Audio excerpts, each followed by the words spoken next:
Welcome to my channel. I hope कि आप सब ठीक होंगे। आज मैं आपके साथ कंडेंस्ड मिल्क की रेसिपी शेयर करने वाली हूँ। तो कंडेंस्ड मिल्क के लिए जो चीज़ें हमें चाहिए, 2 कप्स जो है वो मिल्क चाहिए, 1 कप शुगर चाहिए और ड्राई मिल्क चाहिए हमें थोड़ा। पैन में मैंने 2 कप मिल्क डाला,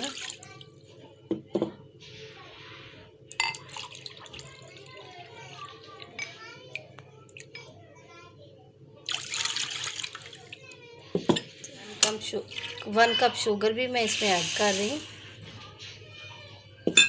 फ्लेम मैंने ऑन कर दी है और अब इसको हम पकाएंगे, हिलाते रहेंगे, शुगर मेल्ट होने तक इसको हिलाते रहेंगे और हल्की आंच पे रखेंगे।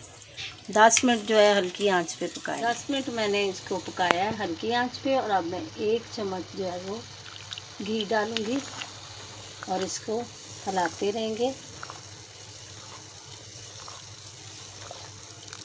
अब हमने आंच जो है वो फ्लेम जो है वो तेज़ कर दिया, हाई फ्लेम की है।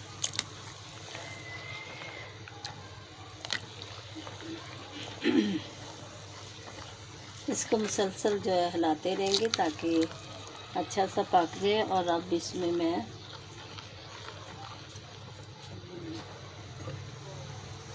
मैं मिल्क पाउडर जो है वो थोड़ा थोड़ा डाल के, तो उसको जो है वो हम चम्मच हिलाते जाएंगे।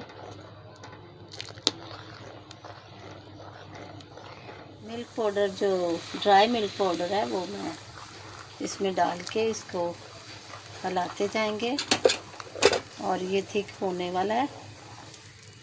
हल्का सा थिक होगा तो फिर हम जो है वो उतार लेंगे। अब जो हमारा कंडेंस्ड मिल्क है ये बिल्कुल रेडी है। देखें कितने अच्छे से बबल आ रहे हैं और झटपट हमारा ये तैयार हो गया।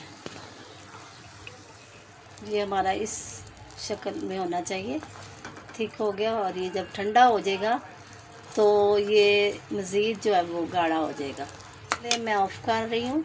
अब मैं इसको ठंडा हो गया है तो इसको मैं एक बर्तन में डाल रही हूँ। देखें इस तरह से।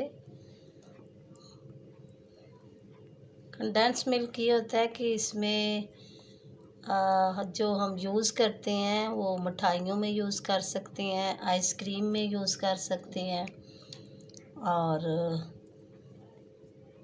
कुल्फ़ी में भी यूज़ होता है। और मज़े की बात ये है कि कंडेंस्ड मिल्क की चाय बड़ी मज़े की बनती है। तो ये मुख्तलिफ़ चीज़ों में यूज़ होता है।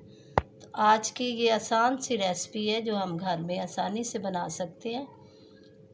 तो ये आप घर में ट्राई करें। अगर आपको मेरी रेसिपी पसंद आए तो मेरी रेसिपी को लाइक करें, अपने दोस्तों में शेयर करें और मेरे चैनल को सब्सक्राइब करना ना भूलें। मिलेंगे फिर। अल्लाह हाफिज़।